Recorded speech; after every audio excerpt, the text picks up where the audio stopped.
Bharatiya Janata party की तरफ से संबित पात्रा प्रेस कॉन्फ्रेंस कर रहे हैं। आप सभी दर्शकों को सीधा वहीं लिए चलेंगे। का अपमान करना, किस प्रकार से भारत की सभ्यता का अपमान करना, किस प्रकार से बड़ों का अनादर करना, आज दोनों विषय हिंदुस्तान की राजनीति और हिंदुस्तान के मीडिया की खबर की धुरी बनी हुई है। शराब धुरी बनी हुई है। एक भाग रहा है, शराब में घोटाला करके कोई नेता भाग रहा है, और दूसरी ओर कुछ ऐसा नेता हैं, कुछ ऐसे भी लोग हैं जिन्होंने भारत के वाइस प्रेसिडेंट के साथ जिस प्रकार का मखौल उड़ाया है और उसके बाद मार्च पास्ट कर रहे हैं, उसके विषय में भी उनका पर्दाफाश करना है। आप सभी जानते हैं और यह विदित है कि 2 नवंबर को शराब घोटाले को लेकर, एक्साइज पॉलिसी के स्कैम को लेकर अरविंद केजरीवाल को सेंट्रल एजेंसीज ने, ईडी ने, एनफोर्समेंट डायरेक्टरेट ने समन किया था कि अरविंद जी आइए, हम बैठेंगे आमने सामने, आपसे सवाल जवाब करेंगे। और ये जो करोड़ों का घोटाला हुआ है, और जहां तक करोड़ों का घोटाला हुआ है, ये कोई भारतीय जनता पार्टी के नाते हम नहीं कह रहे हैं, गिनती अभी तक चल रही है। 2 घोटाले हमने देखे हैं हाल फिलहाल में। मैंने क्यों कहा कि इंडी अलायंस को जोड़ने वाला फेविकॉल शराब है।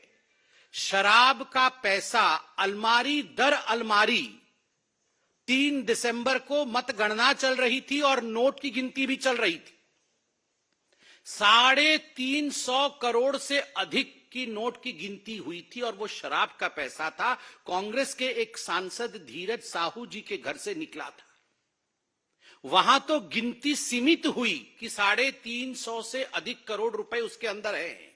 और जहां तक केजरीवाल जी के शराब का हिसाब किताब है, अभी तक गिनती चल रही है। सुप्रीम कोर्ट ने मनीष सिसोदिया के बेल के समय, रिजेक्ट करने के समय, बड़े स्पष्ट शब्दों में कहा था कि there is an established money trail. Money trail है और एस्टैब्लिश्ड है, ये देश के सर्वोत्तम न्यायालय ने कहा। फिर भी आप अरविंद केजरीवाल जी की बेशर्मी को देखिए, आज भी भाग गए। 2 नवंबर को भागे थे, आज भी भाग गए। 2 नवंबर को जब उन्हें बुलाया गया था तो एक चिट्ठी अरविंद केजरीवाल जी ने लिखा था। वो चिट्ठी आप सबने देखा भी। ये चिट्ठी अरविंद केजरीवाल जी ने लिखा था। अरविंद केजरीवाल जी ने उस चिट्ठी में बड़े स्पष्ट रूप से लिखा था, 5वें नंबर पॉइंट पे मैं वो पढ़ना चाहूंगा। As the Chief Minister of the State of NCT of Delhi, I have governance and official commitments for which my presence is required, particularly in view of the Diwali festivities coming up in the second week of November 2023. उनका कहना था, उनका मानना था कि चूंकि मैं एक पद पर हूं, मैं एक मुख्यमंत्री हूं, मेरी कुछ जिम्मेदारी है, मुझे वो जिम्मेदारी निभानी है, और इस कारण से दिल्ली में रहना मेरे लिए अनिवार्य है। साथ में एक और पॉइंट भी लिखा था, और मैं वो पॉइंट पढ़ूंगा नहीं, लंबा पॉइंट है, मगर उन्होंने कहा था कि मिजोरम, मध्य प्रदेश, छत्तीसगढ़, राजस्थान और तेलंगाना में चुनाव चल रहे हैं और मैं स्टार प्रचारक हूं, तो मुझे तुरंत जाके वहां पर आम आदमी पार्टी को जिताना है। 205 सीटें शायद लड़ी थी और जमानत जब्त सब सीटों में हुई ना। हाँ, कुछ 0.5% वोट ऐसा मिला है, 1% वोट भी नहीं मिला है। इन 5 राज्यों में आम आदमी पार्टी के स्टार प्रचारक, शराब घोटाले के किंगपिन, सरगना अरविंद केजरीवाल जी के प्रचार के बावजूद 0.5% या 0.7% वोट मिला है, और उस कारण से वो ईडी के सामने 2 नवंबर को प्रस्तुत नहीं हुए। और उनका कहना है कि मैं सीएम हूं तो मेरी कुछ जिम्मेदारी है दिल्ली के प्रति, इसलिए मैं अपना रेस्पॉन्सिबिलिटी निभा रहा था। अरविंद केजरीवाल जी ने आज भी एक चिट्ठी लिखी, ये आज की चिट्ठी है, जब उन्हें ईडी ने फिर से पूछताछ के लिए शराब घोटाले, जिसके किंग पिन है अरविंद केजरीवाल, जिसके मास्टरमाइंड है अरविंद केजरीवाल, करोड़ों करोड़ रुपए का गबन किया है अरविंद केजरीवाल जी ने, मोटा माल कमाया है अरविंद केजरीवाल जी ने, जब इस विषय में पूछताछ करने के लिए बुलाया गया तो एक चिट्ठी लिखी है अरविंद केजरीवाल जी ने। पहला पॉइंट है, on the eve of my departure for Vipassana meditation centre, which has been widely publicized and largely circulated all over the media in the country, as well as officially announced. To my utter dismay and concern, I have received the subject summons dated 18/12/2023 for my purported appearance in the person on 21/12/2023.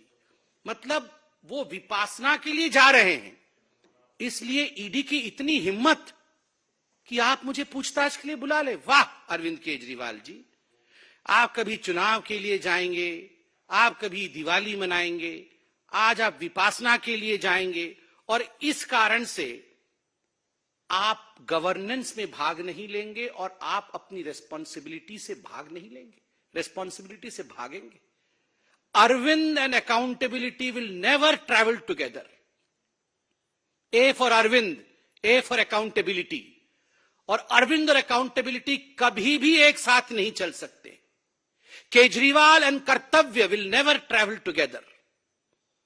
कभी भी अपने कर्तव्य का वहन करना एक जनप्रतिनिधि का कर्तव्य है कि यदि उसने घोटाला किया है और देश की सेंट्रल एजेंसी उसे बुलाती है तो उसे वहां जाना पड़ेगा, प्रश्नों का उत्तर देना पड़ेगा। मैं एक बात स्पष्ट कर दूं, यहां विपासना के पीछे छुपने की कोशिश अरविंद केजरीवाल कर रहे हैं। कुशासना और विपासना साथ साथ कभी नहीं चल सकता है। यदि आपने कुशासना किया है तो बाद में जेलासना होगा ही होगा। ये जेल आसन के बारे में हम नहीं बता रहे हैं अरविंद केजरीवाल जी, आप ही के दो मंत्री सौरभ भारद्वाज और अतिशी मरलीना जी ने बड़े स्पष्ट रूप से प्रेस कॉन्फ्रेंस करके कहा कि हमें पता है अरविंद केजरीवाल जी की गिरफ्तारी हो, ओवर कॉन्फिडेंट गिरफ्तारी होगी, जरूर होगी, और एक रेफरेंडम भी कराया कि अगर गिरफ्तारी हो जाएगी तो क्या तिहाड़ से सत्ता चलाया जाएगा या नहीं।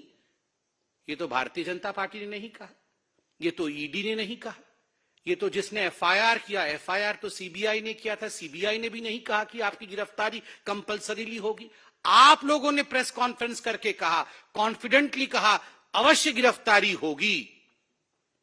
तो आज हम कहना चाहते हैं आप अगर इतने कॉन्फिडेंट है कि गिरफ्तारी होगी, कुशासन करके विपासना करने जा रहे हैं। कुशासना एंड विपासना, चिंता मत करिए केजरीवाल जी, जेल में इन सारे आसनों की व्यवस्था है। विपासना जेल में भी कराया जाता है। भ्रष्ट मानसिकता दूर हो, क्रिमिनल माइंडसेट समाप्त हो, इसके लिए जेल में भारत के प्रबंधन है विपासना करने का। क्योंकि आप कॉन्फिडेंट है कि आप जेल जाएंगे तो वहां भी विपासना कर सकते हैं, इसमें कोई कोताही नहीं बरती जाएगी। मैं बताता हूं क्यों वो ईडी के सामने नहीं जा रहे हैं। मनीष सिसोदिया जी का तो आपने देखा ही है, क्योंकि अभी केजरीवाल जी को लग रहा है कि गियो तो गियो, मनीष तो गियो, सत्येंद्र जैन भी गियो, और तो और संजय जी भी गियो। सबसे इसलिए उपाय यही है कि भागियो भागियो भागियो, क्योंकि अगर वो भी जाएंगे तो गियो, कोई बच नहीं रहा है। आप सोच के देखिए अरविंद केजरीवाल जी के सामने मनीष सिसोदिया जी का क्या हश्र हुआ है। सूली पे लटकाया अरविंद केजरीवाल जी ने मनीष सिसोदिया जी के हस्ताक्षर करवा करके। वो जानते थे गड़बड़ घोटाला हो रहा है, उनको लग रहा था वो सीएम विदाउट अकाउंटेबिलिटी रहेंगे, उनके हस्ताक्षर कहीं करेंगे नहीं तो मनीष सिसोदिया अकेले ही सूली पे लटकेंगे।